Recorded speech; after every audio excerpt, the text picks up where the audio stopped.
اللہ رب العزت عز و جل کی ان پر رحمت ہو اور ان کے صدقے ہماری بے حساب مغفرت ہو.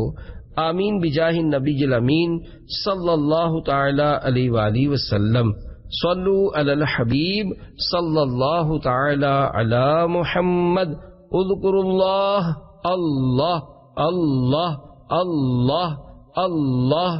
صلو علی الحبیب صلی اللہ تعالی علی محمد. غافل مچھلیاں کھانا کیسا؟ سوال: تو کیا غافل مچھلیاں نہیں کھانی چاہیے؟ جواب: ایسا نہیں، مچھلیاں کھانا حلال ہے. کون کون سا آبی جانور حلال ہے؟ سوال: پانی کا کون کون سا جانور حلال ہے؟ جواب: مچھلی کے علاوہ پانی کا ہر جانور حرام ہے، جیسا کہ فقہائے احناف رحمہم اللہ تعالی فرماتے ہیں پانی کے ہر جانور کا کھانا حرام ہے سوائے مچھلی کے کہ اس کا کھانا حلال ہے. امام برہان الدین مرغینانی قدس سرہ النورانی فرماتے ہیں پانی کا کوئی جانور نہیں کھایا جائے گا سوائے مچھلی کے، یہاں تک کہ بہت چھوٹی مچھلی، سانپ نما مچھلی اور مچھلی کی دیگر اقسام بھی کھا سکتے ہیں. مچھلی کی تعریف. سوال: مچھلی کی تعریف بتا دیجئے. جواب: دعوت اسلامی کے دارالافتاء کے ایک مفتی صاحب کی معلوماتی تحقیق قدر الفاظ کے تصرف کے ساتھ پیش کی جاتی ہے. مچھلی کی کوئی حتمی یعنی فائنل تعریف تو فقہ یا لغت کی کتب سے نظر سے نہیں گزری. قدیم یعنی پرانے اور جدید یعنی نئے ماہرین نے اس کے متعلق جو باتیں بیان کی ہیں ان کا خلاصہ یہ ہے کہ مچھلی ٹھنڈے خون والا آبی یعنی پانی کا جانور ہے. اس کا شمار ان حیوانات میں ہوتا ہے جو فقاریہ یعنی ورٹیبریٹ یعنی ریڑھ کی ہڈی والے جانور ہیں، لیکن بہت ساری مچھلیاں ایسی ہیں جن میں ریڑھ کی ہڈی نہیں ہوتی. سانس لینے کے لیے اکثر مچھلیاں گل پھڑے استعمال کرتی ہیں. اکثر مچھلیاں انڈے دیتی ہیں لیکن بعض بچے بھی جنتی ہیں. کچھ مچھلیاں ایسی ہیں جو پانی پر مختصر اڑان بھی کرتی ہیں. مچھلی کے سوا ہر آبی جانور حرام ہے. فقہ حنفی کی مشہور کتاب بدائع الصنائع میں ہے مچھلی کے سوا پانی کے تمام جانور حرام ہیں. مچھلی حلال ہے سوائے اس مچھلی کے جو خود مر کر پانی کی سطح پر الٹ گئی ہو. یہی ہمارے اصحاب کا قول ہے. مچھلی کی تمام اقسام حلال ہونے میں برابر ہیں، چاہے وہ جریس ہو یا مار ماہی جو کہ سانپ سے ملتی جلتی ہوتی ہے، اسے بام مچھلی بھی بولتے ہیں، وہ ہو یا اس کے علاوہ کوئی قسم، کیونکہ ہم نے مچھلی کے حلال ہونے پر جو دلائل ذکر کیے ہیں ان میں ایسی کوئی تفصیل نہیں کہ یہ مچھلی حلال ہے یا وہ مچھلی، سوائے اس کے جس کی دلیل کے ذریعے تخصیص کی گئی یعنی مخصوص کر لیا گیا ہو. اور حضرت سیدنا علی المرتضی شیر خدا کرم اللہ تعالی وجہہ الکریم اور ابن عباس رضی اللہ تعالی عنہما نے جریس اور نر مچھلی کی اباحت یعنی جائز ہونا مروی ہے، جبکہ کسی اور سے اس کا خلاف منقول نہیں، تو یہ اجماع ہو گیا. مچھلی کی ہزاروں قسمیں ہیں. بدائع الصنائع کی عبارت سے واضح ہوا کہ مچھلی کی تمام ہی اقسام حلال ہیں. ہاں اتنا ضرور ہے کہ مچھلی کی سینکڑوں بلکہ ہزاروں اقسام ہیں. بعض اقسام ایسی ہیں کہ جن میں علماء کو صراحتیں کرنا پڑیں کہ یہ جانور مچھلی ہے، اس کو غیر مچھلی کہنا درست نہیں. بعض جانور وہ ہیں کہ جن کے مچھلی ہونے یا نہ ہونے میں اہل لغت کو اختلاف رہا، جیسا کہ جھینگا، اس کے مچھلی ہونے یا نہ ہونے میں اختلاف ہے، لیکن درست یہی ہے کہ یہ مچھلی ہے. اس کے بارے میں حتمی ضابطہ یہ ہے کہ لغت اور اہل عرب کے عرف کا اعتبار معتبر ہوگا کہ عربی میں جس کو سمک یعنی مچھلی کہتے ہیں احادیث میں اس کو حلال کیا گیا ہے، اور بعض اس لفظ کے درست محمل کا تعین اہل عرب صاحبان لغت کا عرف ہی کر سکتا ہے. البتہ جس چیز کے بارے میں متعین یعنی طے ہو جائے کہ یہ مچھلی ہے تو اس کا کھانا حلال ہے، چاہے اس کے لیے سمک کے علاوہ کوئی اور لفظ مثلاً ہوت اور نون وغیرہ استعمال کیا گیا ہو. سمندری عجائبات ان گنت ہیں. مچھلی کی بہت ساری اقسام وہ ہیں جن کے بارے میں شروع ہی سے لوگوں میں تردد یعنی تذبذب، شک و شبہ رہا کہ یہ مچھلی ہے بھی یا نہیں۔ بعض اقسام تو عقلوں کو حیران کر دینے والی ہیں۔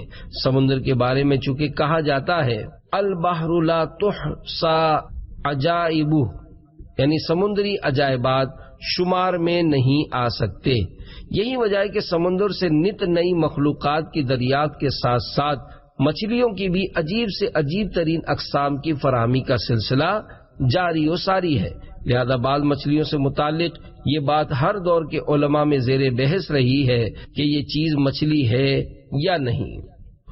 دو مچھلیوں کے متعلق اعلی حضرت رحمت اللہ تعالی علیہ کی تحقیق انیق، فتاوی رضویہ شریف جلد 20 صفحہ 323 تا 336 پر اسی طرح کی دو مچھلیوں پر عمدہ تحقیق بیان کی گئی ہے۔ ایک مچھلی کا نام جریس اور دوسری کا نام عربی میں جری، فارسی میں مار ماہی اور اردو میں بام مچھلی ہے۔ یہ دونوں مچھلی اپنی شکل میں ایسی ہیں کہ ان کے مچھلی ہونے یا نہ ہونے میں نہ صرف یہ کہ عوام میں تردد یعنی شک و شبہ رہا، بلکہ بعض فقہاء کرام رحمہم اللہ السلام کے بھی اس طرح کے اقوال کتب میں نقل ہوئے جن کے مطابق مچھلی نہ ماننے کی بنا پر ان کا کھانا جائز نہ تھا، لیکن اعلی حضرت امام اہل سنت مجدد دین و ملت مولانا شاہ امام احمد رضا خان علیہ رحمت الرحمن نے فقہاء کرام رحمہم اللہ السلام کی جو تحقیق اس مقام پر نقل کی ہے اس میں یہ ثابت کیا کہ یہ دونوں مچھلیاں ہیں اور حلال ہیں۔ امام اہل سنت رحمت اللہ تعالی علیہ نے یہ بھی بیان کیا کہ اہل لغت ان دونوں مچھلیوں کو ایک ہی سمجھتے ہیں، لیکن فقہاء کرام رحمہم اللہ السلام کے نزدیک یہ دونوں الگ الگ مچھلیاں ہیں۔ آپ رحمت اللہ تعالی علیہ جریس مچھلی کے متعلق فرماتے ہیں، جریس ایک کثیر الوجود مچھلی سواحل یعنی سمندر کے کناروں پر ارزانی یعنی کثرت سے بکنے والی ہے۔ حکایت حضرت سیدنا امام محمد رحمت اللہ تعالی علیہ مبسوط میں روایت فرماتے ہیں، یعنی میں اپنی کنیز کے ساتھ جا کر ایک جریس، ایک کفیر گیہوں کو یعنی تقریباً 46 کلو گرام گیہوں کے بدلے خرید کر لائی، جو زنبیل یعنی ٹوکری میں نہ سمائی۔ ایک طرف سے سر نکلا رہا، دوسری طرف سے دم۔ اتنے میں مولا علی کرم اللہ تعالی وجہہ الکریم کا گزر ہوا۔ فرمایا کتنے کو لی؟ میں نے قیمت عرض کی۔ فرمایا کیا ہی پاکیزہ چیز ہے اور کتنی ارزاں یعنی سستی، اور متعلقین پر کتنی وسعت والی۔ جریس کے متعلق مختلف اقوال۔ اعلی حضرت رحمت اللہ تعالی علیہ مزید فرماتے ہیں، حیات الحیوان میں ہے جریس یہ مچھلی ہے جو سانپ کے مشابہ یعنی ملتی جلتی ہے، اس کی جمع جراسی ہے، اس کو جری بھی کہتے ہیں، فارسی میں اسے مار ماہی کہتے ہیں، اور حمزہ کی بحث میں گزرا کہ یہ انکلیس ہے۔ جاہز نے کہا یہ پانی کا سانپ ہے، اس کا یہ حکم ہے کہ وہ حلال ہے، مگر فقہاء کرام رحمہم اللہ السلام جسے جریس کہتے ہیں وہ یقیناً مار ماہی یعنی بام مچھلی کے سوا دوسری مچھلی ہے، کہ متون و شروح و فتاوی میں تصریحاً یعنی واضح طور پر دونوں کے نام جدا جدا ذکر فرمایا۔ لا جرم یعنی بے شک، مغرب میں کہا کہ وہ مار ماہی کا غیر ہے۔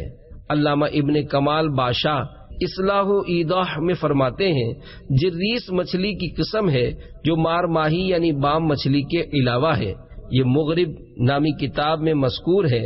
ان دونوں کو علیحدہ اس لیے ذکر کیا کہ ان کے مچھلی ہونے میں خفا یعنی پوشیدگی ہے۔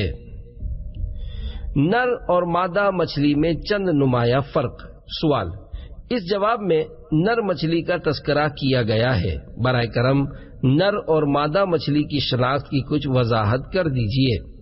جواب، نر اور مادہ مچھلی کے 3 نمایاں فرق ملاحظہ ہوں۔ نمبر 1، عام حالات میں نر مچھلی کا جسم لمبا اور بڑا ہوتا ہے، جبکہ مادہ مچھلی کا جسم قدرے یعنی کچھ گول اور نر مچھلی سے نسبتاً چھوٹا ہوتا ہے۔ البتہ نسل بڑھانے کے دنوں میں مادہ مچھلی کا پیٹ نر مچھلی سے بڑا ہو جاتا ہے۔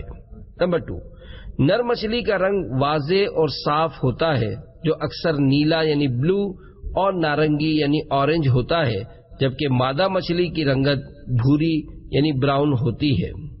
نمبر 3، نر مچھلی کے پیٹ کے نیچے ایک پر یعنی فن ہوتا ہے جو مادہ مچھلی کے مقابلے میں بڑا ہوتا ہے۔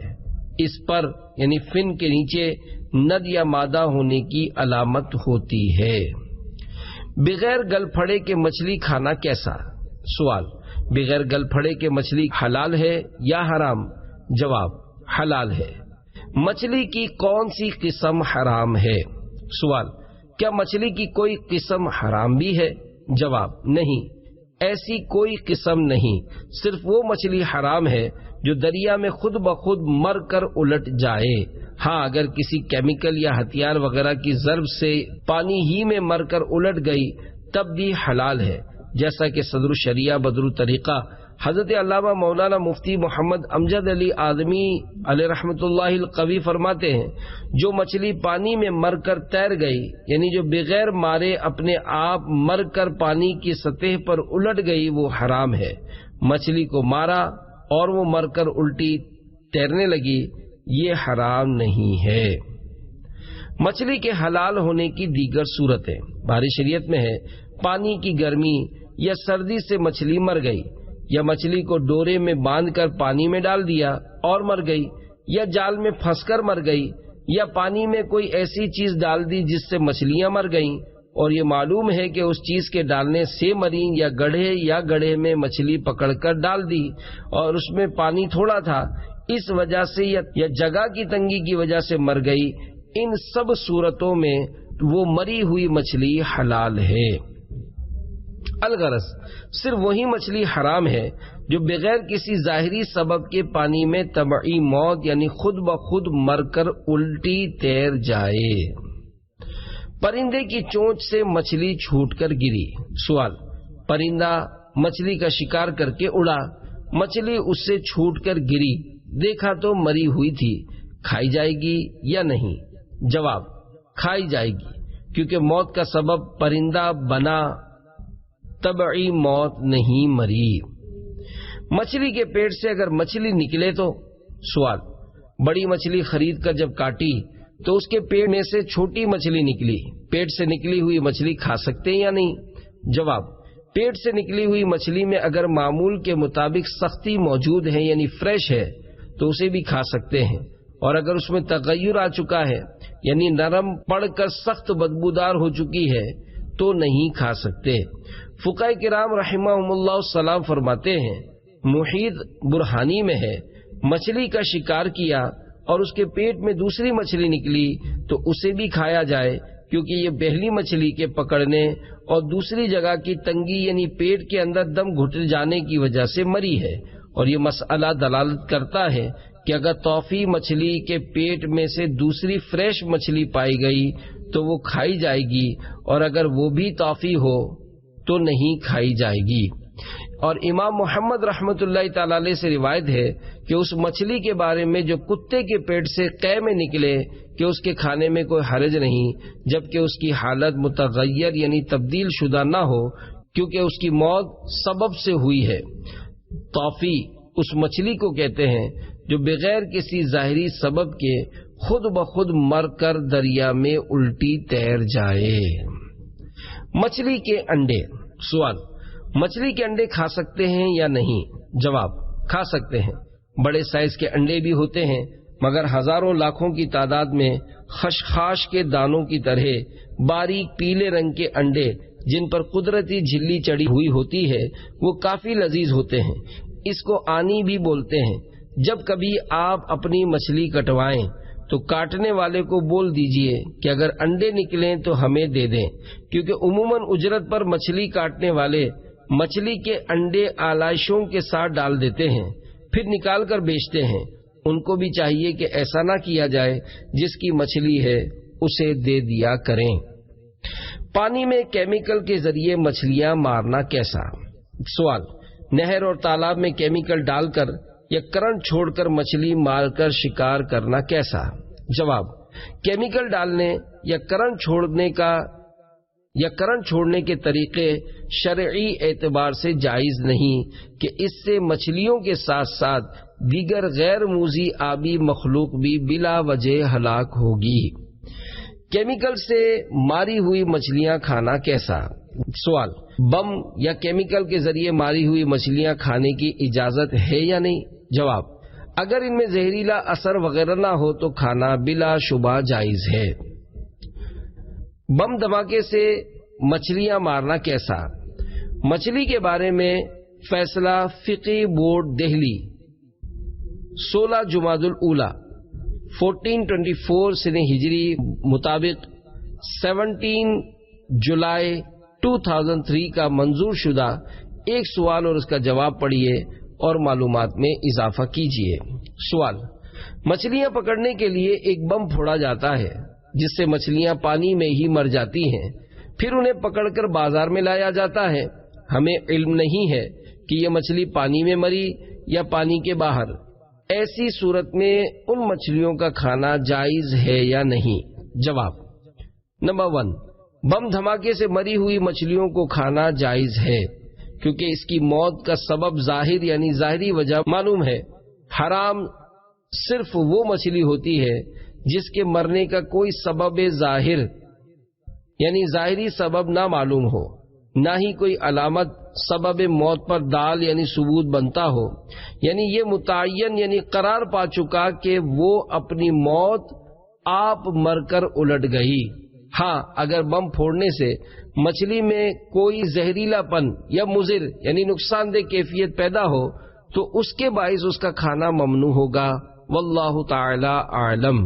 نمبر 2، بم دھماکے سے اگر دوسری غیر موذی یعنی ایذا نہ دینے والے جانور نہ مریں، نہ انہیں ایذا پہنچے تو شکار کا یہ طریقہ جائز، ورنہ ان غیر موذی جانوروں کے قتل و ایذا سے منفعت وابستہ یعنی ان کو مارنے یا تکلیف پہنچانے سے فائدہ نہ ہونے کی وجہ سے شکار کا یہ طریقہ ناجائز ہے کہ یہ غیر موذی جانوروں پر ظلم ہے، واللہ تعالی اعلم۔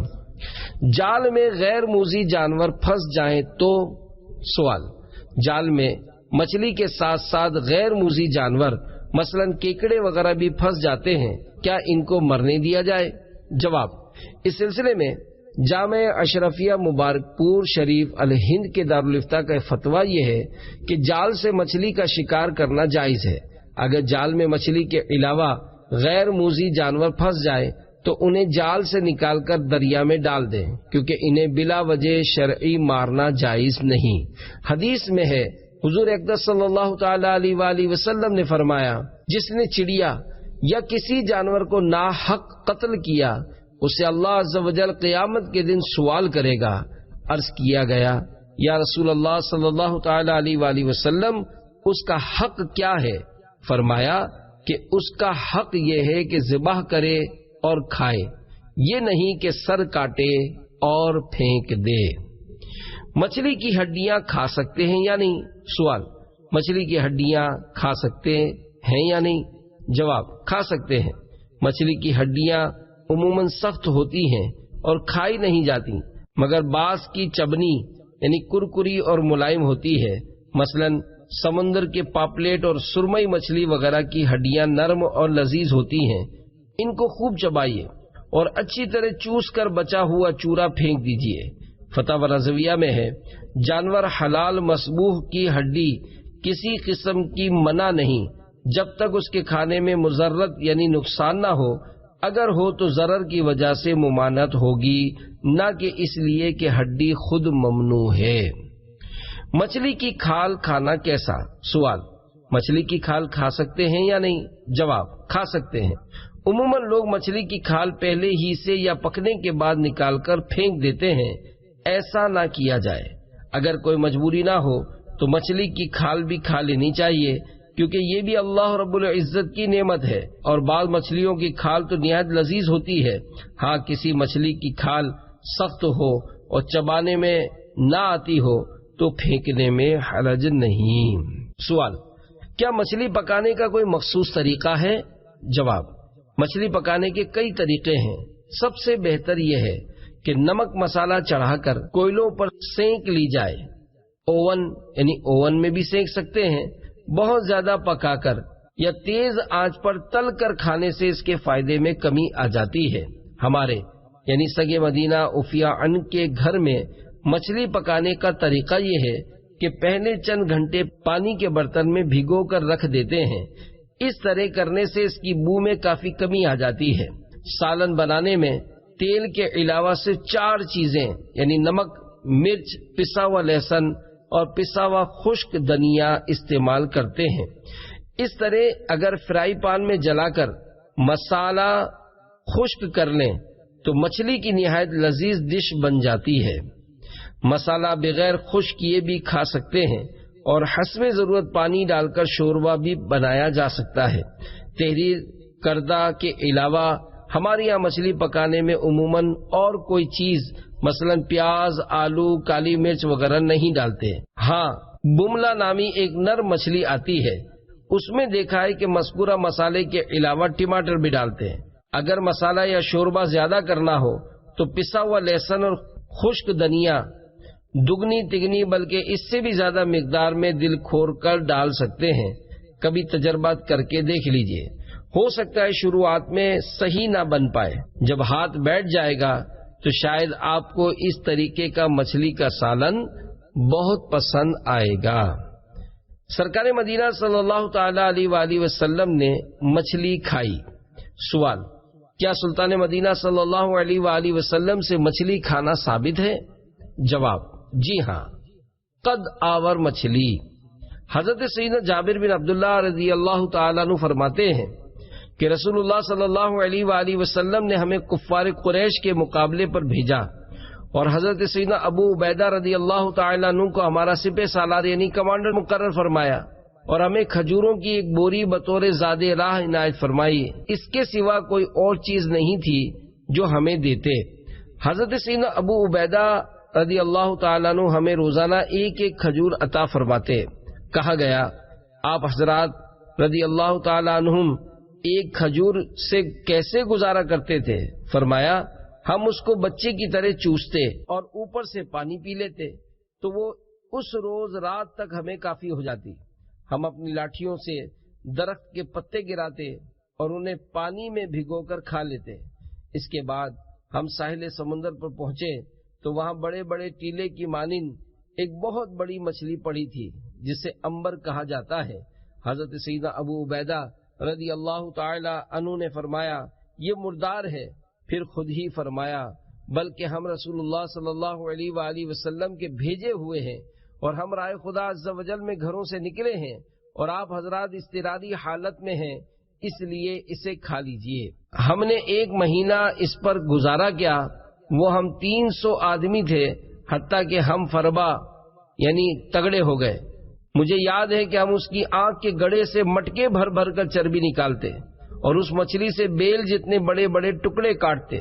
اس مچھلی کی آنکھ کا حلقہ اتنا بڑا تھا کہ حضرت سیدنا ابو عبیدہ رضی اللہ تعالیٰ عنہ نے ہم میں سے 13 آدمیوں کو اس کی آنکھ کے گڑے میں بٹھا دیا تو سب سما گئے۔ اس کی ایک پسلی یعنی کمان کی طرح کھڑی کی، پھر ایک بڑے اونٹ پر کجاوا کسا اور وہ اس پسلی کی کمان کے نیچے سے گزر گیا اور ہم نے اس کے خشک گوشت کے ٹکڑے بطور زاد راہ ساتھ رکھ لیے۔ جب ہم مدینہ منورہ زادہ اللہ شرفا و تعظیما پہنچے تو مصطفیٰ جان رحمت صلی اللہ علیہ وآلہ وسلم کی خدمت بابرکت میں حاضر ہوئے اور اس کا ذکر کیا تو آپ صلی اللہ علیہ وآلہ وسلم نے فرمایا وہ رزق تھا جو اللہ عز و جل نے تمہارے لیے پیدا فرمایا، کیا تمہارے پاس اس گوشت میں سے کچھ ہے؟ اگر ہو تو ہمیں بھی کھلاؤ۔ ہم نے حضور نبی پاک علیہ الصلوۃ والسلام کی جناب میں اس مچھلی کا گوشت بھیجا تو آپ صلی اللہ تعالی علیہ وآلہ وسلم نے تناول فرمایا۔ اللہ رب العزت کی ان پر رحمت ہو اور ان کے صدقے ہماری بے حساب مغفرت ہو، آمین بجاہ النبی الامین صلی اللہ تعالی علیہ وآلہ وسلم۔ صلو علی الحبیب صلی اللہ تعالی علی محمد۔ ایک اشکال اور اس کا جواب۔ سوال: اس حدیث پاک میں جو یہ آیا کہ حضرت سیدنا ابو عبیدہ رضی اللہ تعالیٰ عنہ نے پہلے تو اس مچھلی کو مردار کہا، پھر حالت اضطرار قرار دے کر تناول بھی فرمایا۔ یہاں تک تو مسئلہ واضح ہے اور اس کی گنجائش بھی ہے، لیکن حدیث مبارکہ میں آگے چل کر یہ بھی ہے کہ رسول اکرم نور مجسم شاہ بنی آدم صلی اللہ علیہ وآلہ وسلم نے بھی اس مچھلی سے کچھ تناول فرمایا، حالانکہ سرکار والا تبار صلی اللہ علیہ وآلہ وسلم تو حالت اضطرار میں نہیں تھے۔ اس کا کیا جواب ہوگا؟ جواب دارالعلوم اہل سنت کے ایک مفتی صاحب کی تحقیق چند الفاظ کے رد و بدل کے ساتھ پیش کی جاتی ہے۔ مچھلی ایسا جانور ہے جس کے ذبح کی حاجت نہیں ہوتی۔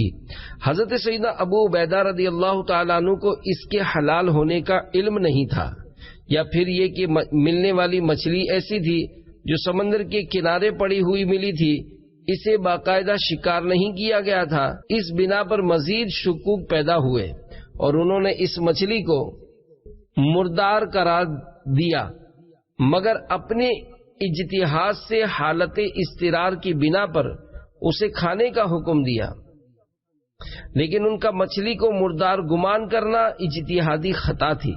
اسی بنا پر سرکار نامدار صلی اللہ تعالی علیہ وآلہ وسلم نے حالت اضطرار نہ ہوتے ہوئے بھی اسے تناول فرمایا۔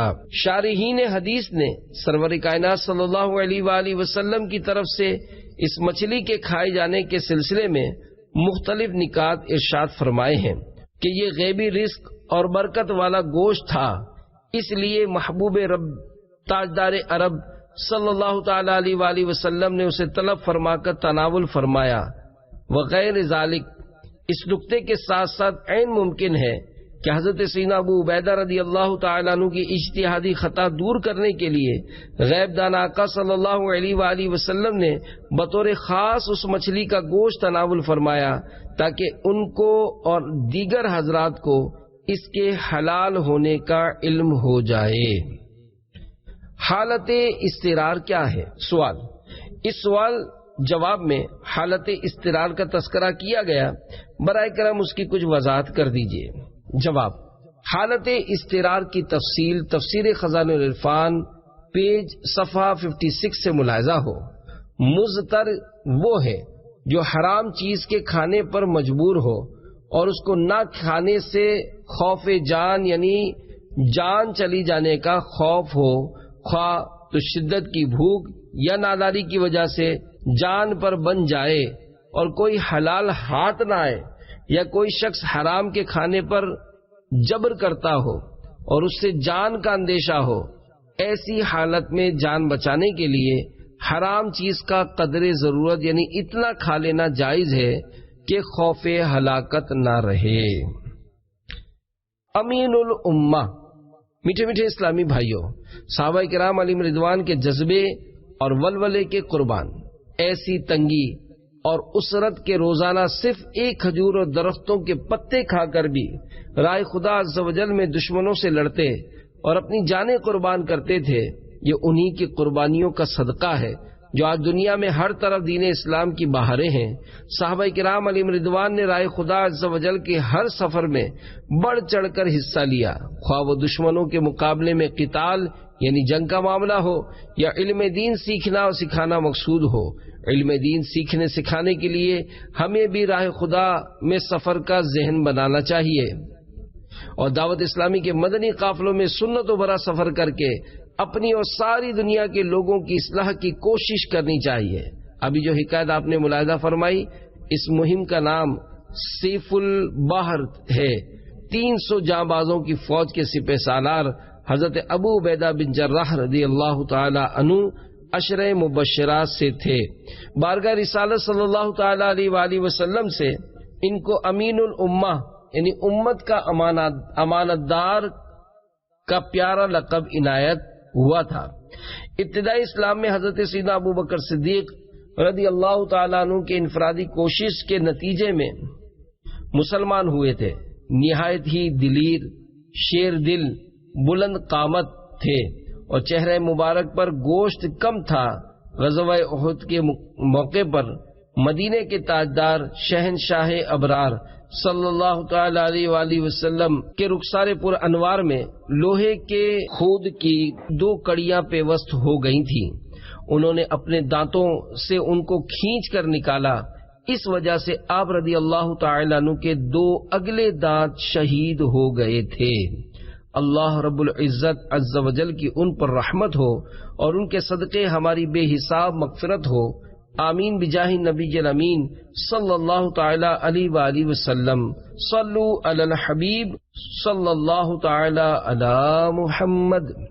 میٹھے میٹھے اسلامی بھائیوں، غزوہ سیف البحر کے موقع پر قد آور مچھلی کا مل جانا، 1 ماہ تک صحابہ کرام علیہم رضوان کا اس کو تناول کرنا، اونٹوں پر لاد کر ساتھ لانا، مدینۃ المنورہ زادہ اللہ شرفا و تعظیمہ بھی ساتھ لے آنا، مچھلی کے گوشت کے ذائقے میں تغیر نہ آنا، یہ سب اللہ رب العزت عز و جل کی رحمت سے سیدنا ابو عبیدہ بن جراح رضی اللہ تعالی عنہ اور صحابہ کرام علیہم رضوان کی برکتیں تھیں. رائے خدا عز و جل میں جو بھی سفر کرتا ہے اس پر اللہ عز و جل کی خوب رحمتیں نازل ہوتی ہیں، مصیبتوں میں بھی عظمتیں ملتی اور رنج و آلام راحتوں میں ڈھل جاتے ہیں. ہر مسلمان کو صحابہ کرام علیہم رضوان کی ان عظیم قربانیوں سے درس حاصل کرتے ہوئے خدمت اسلام کے لیے کمر بستہ رہنا چاہیے. دل کا مریض ٹھیک ہو گیا، الحمدللہ عز و جل. عاشقان رسول کی مدنی تحریک دعوت اسلامی کے ہر فرد کا یہ مدنی مقصد ہے. مجھے اپنی اور ساری دنیا کے لوگوں کی اصلاح کی کوشش کرنی ہے انشاءاللہ عز و جل. اس مدنی مقصد کے حصول کے لیے عاشقان رسول کے مدنی قافلے سنتوں کی تربیت کے لیے شہر بہ شہر اور گاؤں با گاؤں سفر کرتے رہتے ہیں. ہر مسلمان کو مدنی قافلے کا مسافر بن کر اس کی برکتیں لوٹنی چاہیے. رائے خدا عز و جل میں سفر پر نکلے ہوئے مقدس افراد کی قد آور مچھلی کے ذریعے غیبی امداد کی حکایت آپ نے ابھی ملاحظہ فرمائی. الحمدللہ عز و جل آج بھی جو اخلاص کے ساتھ اسلام کی خدمت کی تڑپ لے کر گھروں سے نکلتے ہیں وہ محروم نہیں رہتے. اس ضمن میں دعوت اسلامی کے مدنی قافلے کی ایک مدنی بہار ملاحظہ فرمائیے. باب المدینہ کراچی کے ایک اسلامی بھائی کو دل کی تکلیف ہوئی. ڈاکٹر نے بتایا کہ آپ کے دل کی 2 نالیاں بند ہیں، اینجیوگرافی کروا لیجیے. علاج پر ہزارہا روپے کا خرچ آنا تھا. یہ بیچارے غریب گھبرائے ہوئے تھے. ایک اسلامی بھائی نے ان پر انفرادی کوشش کرتے ہوئے دعوت اسلامی کے سنتوں کی تربیت کے مدنی قافلے میں سفر کر کے وہاں دعا مانگنے کی ترغیب دلائی. چنانچہ وہ 3 دن کے لیے مدنی قافلے میں مسافر بنے. واپسی پر طبیعت بہتر پائی. جب ٹیسٹ کروائے تو تمام رپورٹیں درست نکلی. ڈاکٹر حیرت سے اچھل پڑا اور کہنے لگا تمہارے دل کی دونوں بند نالیاں کھل چکی ہیں. آخر یہ کیسے ہوا؟ جواب دیا الحمدللہ عز و جل دعوت اسلامی کے مدنی قافلے میں سفر کر کے دعا کرنے کی برکت سے مجھے دل کے مہلک امراض سے نجات مل گئی. لوٹنے رحمتیں قافلے میں چلو، سیکھنے سنتیں قافلے میں چلو. دل میں گر درد ہو، ڈر سے رخ زرد ہو، پاؤ گے فرحتیں قافلے میں چلو. صلو علی الحبیب صلی اللہ تعالی علی محمد. سمندر کی پھینکی ہوئی مچھلی کھانا کیسا؟ سوال: سمندر جن مچھلیوں کو پانی سے باہر پھینک دے اور وہ پانی کے نہ ہونے کی بنا پر مر جائیں تو کیا وہ حلال ہیں؟ جواباً دارالفتاء اہل سنت کے مفتی صاحب کی تحقیق چند الفاظ کے رد و بدل کے ساتھ پیش کی جاتی ہے. جی ہاں، ایسی مچھلیاں حلال ہیں اور ابھی بیان کردہ حدیث عنبر اس کی واضح دلیل ہے. فقہاء کرام رحمہم اللہ السلام یہ مسئلہ تفصیل کے ساتھ کتب فقہ میں تحریر فرمایا ہے. حضرت سیدنا جابر بن عبداللہ رضی اللہ تعالی عنہ سے مروی ہے کہ محبوب رب العباد صلی اللہ تعالی علیہ وآلہ وسلم کا ارشاد رحمت بنیاد ہے. سمندر جس مچھلی کو پھینک دے یا مچھلی کے کنارے کے قریب پہنچنے پر پانی پیچھے ہٹ گیا اور وہ مچھلی خشکی میں آنے کے سبب مر گئی تو ایسی مچھلی کو کھاؤ، اور جو بلا سبب پانی میں مر کر الٹی تیر گئی وہ نہ کھاؤ. مبسوط میں ہے۔ ہمارے نزدیک مچھلی کے بارے میں اصل اباحت ہے، مباح ہونا۔ اس مقام پر مباح سے مراد وہ جاندار ہے جس کے حلال ہونے کے لیے ذبح کی حاجت نہیں، لہذا اگر وہ کسی سبب کے ذریعے سے مر گئی تو حلال ہے، اور بغیر سبب کے یعنی خود بخود مری تو نہیں کھائی جائے گی۔ اور اگر کسی پرندے نے اسے مار دیا تب بھی کھائی جائے گی، اگرچہ وہ پرندہ اسے اٹھا کر پانی میں ڈال دے اور وہ مر جائے۔ یوں ہی اگر وہ کسی جال میں پھنس جائے اور اس سے نہ نکل پائے اور مر جائے تب بھی کھائی جائے گی۔ اگر کوئی ایسی چیز پانی میں ڈالی جس کے کھانے سے مچھلی مر گئی، پتہ ہو کہ اس کے کھانے سے مری ہے تو کھائی جائے گی۔ یوں ہی پانی کے پیچھے ہٹ جانے کی وجہ سے ہلاک ہوئی تب بھی کھائی جائے گی۔ اسی طرح پانی کی لہر نے اسے باہر پھینک دیا اور وہ مر گئی تب بھی کھائی جائے گی۔ کیا زمین مچھلی کی پیٹھ پر ہے؟ سوال۔ کہا جاتا ہے کہ زمین ایک بہت بڑی مچھلی کی پیٹھ پر ہے اور پہاڑوں کے وجود کا سبب بھی یہی مچھلی بنی ہے۔ جواب: جی ہاں، اس کے متعلق روایات موجود ہیں، چنانچہ فتاوی رضویہ جلد 27 صفحہ 95 پر درج ایک حدیث پاک کا ترجمہ کچھ یوں ہے۔ حضرت سیدنا عبداللہ ابن عباس رضی اللہ تعالی عنہما فرماتے ہیں، اللہ عز و جل نے ان مخلوقات میں سب سے پہلے قلم پیدا کیا، اس سے کہا لکھو۔ اس نے عرض کی کیا لکھوں؟ ارشاد فرمایا قدر یعنی تقدیر لکھو۔ چنانچہ اس قلم نے وہ سب کچھ لکھا جو قیامت تک ہونے والا تھا۔ پھر اس کتاب کو لپیٹ دیا گیا اور قلم کو اٹھا لیا گیا۔ عرش الہی پانی پر تھا، پانی کے بخارات اب خرا کی جمع، اب خرا یعنی بھاپ اٹھے، ان سے آسمان جدا جدا بنائے گئے۔ پھر مولا عز و جل نے مچھلی پیدا کی، اس پر زمین بچھائی، زمین مچھلی کی پیٹھ پر ہے۔ مچھلی تڑپی، زمین جھونکے لینے لگی تو اس پر پہاڑ جما کر بوجھل کر دی گئی۔ سب سے پہلے نور مصطفیٰ پیدا ہوا یا قلم؟ سوال۔ بیان کردہ روایت میں سب سے پہلے قلم کی پیدائش کا تذکرہ ہے، جبکہ یہ بھی روایات ہیں کہ سب سے پہلے نور مصطفیٰ پیدا کیا گیا۔ دونوں میں تطبیق یعنی موافقت کیسے ہو؟ جواب: صحیح حدیث میں ہے کہ رسول اکرم نور مجسم صلی اللہ تعالی علیہ وآلہ وسلم کا ارشاد نور بار ہے، اللہ عز و جل نے تمام چیزوں سے پہلے میرے نور کو پیدا فرمایا۔ اس وقت نہ لوح تھی، نہ قلم، نہ جنت، نہ دوزخ، نہ فرشتے تھے، نہ آسمان، نہ زمین، نہ چاند، نہ سورج، نہ جن، نہ انسان تھے۔ پھر جب رب عز و جل نے اور مخلوق پیدا کرنا چاہا تو اس نور کے 4 حصے کیے، ایک حصے سے قلم، دوسرے سے لوح محفوظ، تیسرے سے عرش وغیرہ پیدا فرمایا۔ جن جن چیزوں کی نسبت روایات میں اولیت کا حکم آیا ہے، ان اشیاء کا نور محمدی صلی اللہ تعالی علیہ وآلہ وسلم سے بعد میں ہونا اس حدیث سے ثابت ہے۔ مفسر شہر حکیم الامت حضرت مفتی احمد یار خان رحمت اللہ تعالی علیہ نے حدیث پاک کے اس حصے رب نے جو چیز پہلے پیدا کی قلم تھا کے تحت فرماتے ہیں، یہ اولیت اضافی ہے، یعنی عرش، پانی، ہوا اور لوح محفوظ کی پیدائش کے بعد جو چیز سب سے پہلے پیدا ہوئی وہ قلم ہے۔ مرقات میں اس جگہ ہے کہ سب سے پہلے نور محمدی صلی اللہ تعالی علیہ وآلہ وسلم پیدا ہوا، وہاں اولیت حقیقیہ مراد ہے۔ امام قسطلانی قدس سرہ نورانی فرماتے ہیں، قلم کی اولیت نور محمدی صلی اللہ علیہ وآلہ وسلم، پانی اور عرش کے علاوہ مخلوقات کی نسبت سے ہے۔ یہ بھی کہا گیا کہ ہر ایک کی اولیت اس کی جنس یعنی قسم کی طرف اضافت کے اعتبار سے ہے، یعنی انوار میں سب سے پہلے اللہ عز و جل نے میرے نور یعنی نور محمدی کو پیدا فرمایا۔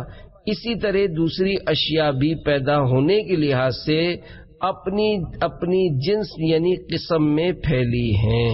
قلم کے بارے میں وضاحت۔ سوال۔ آپ کے جواب میں بیان کی گئی روایت میں قلم کا ذکر ہے، قلم کے بارے میں وضاحت درکار ہے۔ جواباً دارالفتاء اہل سنت کے ایک مفتی صاحب کی تحقیق چند الفاظ کے رد و بدل کے ساتھ پیش کی جاتی ہے۔ قرآن کریم کے پارہ 29 میں سورۃ القلم ہے، اس کی ابتدائی آیت نون والقلم وما یسطرون کے تحت تفسیر خزانہ العرفان میں ہے، اللہ عز و جل نے قلم کی قسم ذکر فرمائی۔ اس قلم سے مراد یا تو لکھنے والوں کے قلم ہیں جن سے دینی و دنیاوی مصالح و فوائد وابستہ ہیں، اور یا قلم اعلیٰ مراد ہے جو نوری قلم ہے، اس کا طول فاصلہ زمین و آسمان کے برابر ہے۔ اس نے بحکم الہی لوح محفوظ پر قیامت تک ہونے والے تمام امور لکھ دیے۔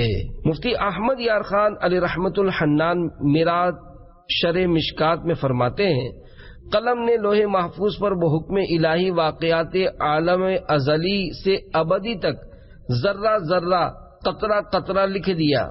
خیال رہے کہ یہ تحریر اس لیے نہ تھی کہ رب کو بھول جانے کا خطرہ تھا، بلکہ اس کا منشا یعنی فرشتوں اور بعض محبوب انسانوں کو اس پر مطلع کرنا تھا۔ مزید فرماتے ہیں کہ پانی آسمان و زمین وغیرہ سے پہلے پیدا ہوا۔ عرش کے پانی پر ہونے کا یہ مطلب ہے ان دونوں کے بیچ میں کوئی آڑ نہ تھی، نہ یہ کہ پانی پر رکھا ہوا تھا، ورنہ عرش تمام اجسام سے بہت بڑا ہے۔ جنت کی سب سے پہلی غذا۔ سوال، جنت کی سب سے پہلی غذا کیا ہوگی؟ جواب، بخاری شریف میں وارد ایک فرمان مصطفیٰ صلی اللہ علیہ وآلہ وسلم ہے، پہلا وہ کھانا جسے جنتی کھائیں گے وہ مچھلی کی کلیجی کا کنارہ ہے۔ حضرت علامہ علی قاری علیہ رحمت اللہ الباری اس حدیث پاک کے تحت لکھتے ہیں، بعض حضرات نے فرمایا ہے کہ یہ وہ مچھلی ہے جس پر زمین ٹھہری ہوئی ہے، اس کی کلیجی کا مزیدار کنارہ کھلایا جائے گا جو سب سے زیادہ لذیذ ہوتا ہے۔ مچھلی بول نہیں سکتی، اس کی عجیب و غریب حکمت۔ سوال، سارے جانور بولتے ہیں مگر مچھلی نہیں بولتی، اس میں کیا حکمت ہے؟ جواب، اس کی حکمت رب العزت ہی جانتا ہے۔ مکاشفۃ القلوب میں اس کی یہ عجیب و غریب حکمت لکھی ہے، اللہ تعالی نے تمام جانوروں کو زبان سے مشرف فرمایا مگر مچھلی کو محروم کیا گیا ہے۔ اس کا سبب یہ ہے کہ سید آدم صفی اللہ علی نبینا علیہ الصلوۃ والسلام کو سجدہ کرنے سے انکار کی وجہ سے جب شیطان لعین کی شکل میں بگاڑ کر زمین پر پھینک دیا گیا تو اس نے سمندر کا رخ کیا، اسے سب سے پہلے مچھلی نظر آئی۔ شیطان نے سیدنا آدم صفی اللہ علیہ نبینا علیہ الصلوۃ والسلام کی پیدائش کا واقعہ سناتے ہوئے یہ بھی کہا کہ وہ خشکی اور پانی کے جانوروں کا شکار کریں گے۔ مچھلی نے تمام دریائی جانوروں میں یہ بات پھیلا دی، اس وجہ سے اسے بولنے کی صلاحیتوں سے محروم کر دیا گیا۔ مچھلی کے طبی فوائد۔ کون سی مچھلی زیادہ مفید ہے؟ سوال، کون سی مچھلی عمدہ ہوتی ہے؟ مچھلی کے مزید کچھ طبی فوائد بھی بتا دیجئے۔ جواب، علامہ دمیری علیہ رحمت اللہ القوی فرماتے ہیں، سب سے عمدہ مچھلی سمندر کی وہ چھوٹی مچھلی ہوتی ہے جس کی پیٹھ پر نقش ہوتے ہیں۔ اس کے کھانے سے بدن میں تازگی آتی ہے۔ مچھلی کھانے سے عموماً پیاس زیادہ لگتی ہے، بلغم میں اضافہ ہوتا ہے۔ ہاں، گرم مزاج والوں اور نوجوانوں کے لیے مچھلی کھانا مفید ہے۔ اگر شرابی مچھلی سونگھ لے تو اس کا نشہ اتر جائے اور وہ ہوش میں آ جائے۔ حکیم ابن سینا کا قول ہے، اگر مچھلی شہد کے ہمراہ کھائی جائے تو نزول الماء یعنی موتیاں بند یعنی آنکھ میں پانی اتر آنے کا مرض جس سے بینائی جاتی رہتی ہے کہ مرض میں فائدہ ہوتا ہے، نیز اس سے نظر بھی تیز ہوتی ہے۔ ایک طبی تحقیق کے مطابق سردی سے ہونے والی کھانسی کا مچھلی سے بہتر کوئی علاج نہیں۔ کیا مچھلی بالکل نہ کھانا مضر صحت ہے؟ سوال، مچھلی بالکل ہی نہ کھانا کہیں مضر صحت تو نہیں؟ جواب، خیز یقینی طور پر تو کچھ نہیں کہا جا سکتا، البتہ ماہرین کے تاثرات کے مطابق مچھلی انسانی صحت کے لیے نہایت اہم غذا ہے۔ اس میں بعض ایسے اجزاء ہوتے ہیں جو کسی اور گوشت میں نہیں پائے جاتے۔ مثال کے طور پر اس میں آیوڈین ہوتا ہے جو کہ صحت کے لیے نہایت اہمیت کا حامل ہے۔ اس کی کمی سے جسم کے گدودی نظام کا توازن بگڑ سکتا ہے۔ گلے کے اہم غدود تھائرائیڈ میں سقم یعنی خامی پیدا ہو کر جسمانی نظام میں بہت سی خرابیاں پیدا ہو سکتی ہیں۔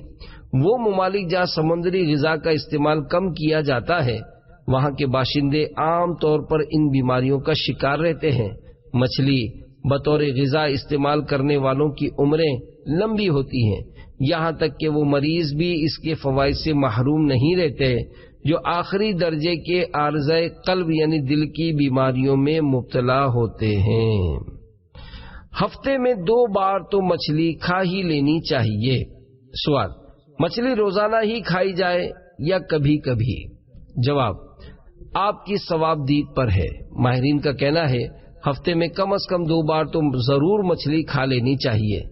اس طرح دل کی بیماری سے تحفظ حاصل ہو سکتا ہے۔ ایک اطلاع کے مطابق ویلز میں ایسے 2000 مریضوں پر تجربہ کیا گیا جن پر پہلی بار دل کے مرض کا حملہ یعنی ہارٹ اٹیک ہوا تھا۔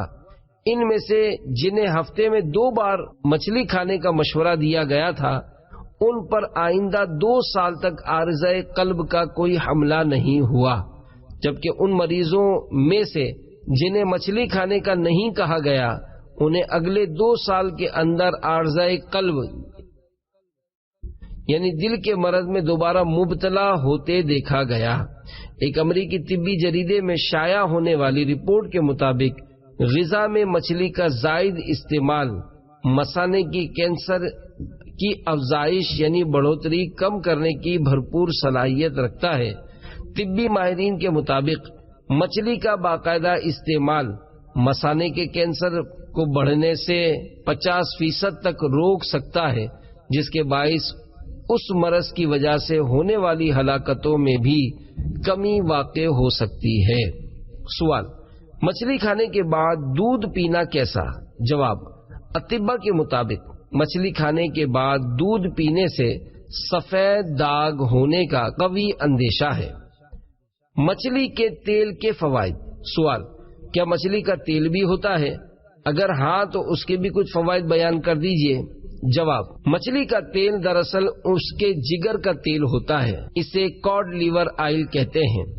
اس کا 1 چمچ پینا گھٹیا یعنی جوڑوں کے درد کے لیے مفید ہے۔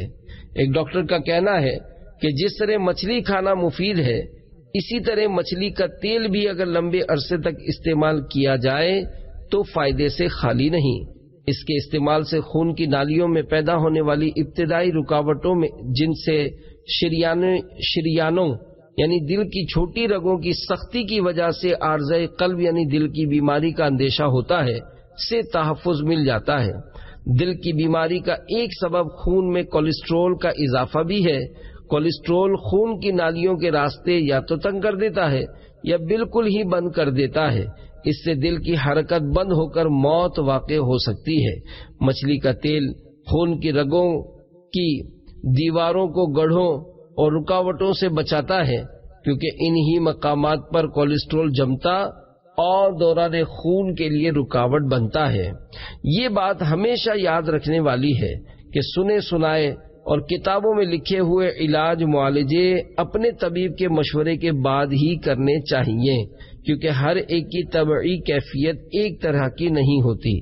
بارہا ایسا ہوتا ہے ایک ہی چیز کسی کے لیے مفید تو کسی کے لیے مضر یعنی نقصان دہ ثابت ہوتی ہے۔ مچھلی کے سر کے فوائد۔ سوال: کیا مچھلی کا سر کھانے کے بھی فوائد ہیں؟ جواب: کیوں نہیں، یہ بھی اللہ رب العزت عز و جل کی عنایت کی ہوئی نہایت ہی لذت والی نعمت ہے۔ مچھلی کے سر میں سے عموماً آنکھیں نکال کر پھینک دی جاتی ہیں، حالانکہ بڑی مچھلیوں کی آنکھوں کے نیچے کی چربی انتہائی لذیذ ہوتی ہے۔ مچھلیوں کے سر کی یخنی، جسے شوربا یا سوپ بھی کہتے ہیں، بینائی کی کمزوری اور دیگر کئی امراض کے لیے فائدہ مند ہے۔ باقاعدگی سے یہ یخنی پینے سے آنکھوں کے چشمے اتر سکتے ہیں۔ مچھلی کے سر کی یخنی بنانے کا طریقہ۔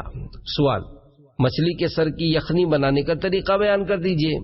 جواب: یخنی بنانے کا طریقہ بہت آسان ہے۔ مچھلی کے سر کے ٹکڑے ٹکڑے کر کے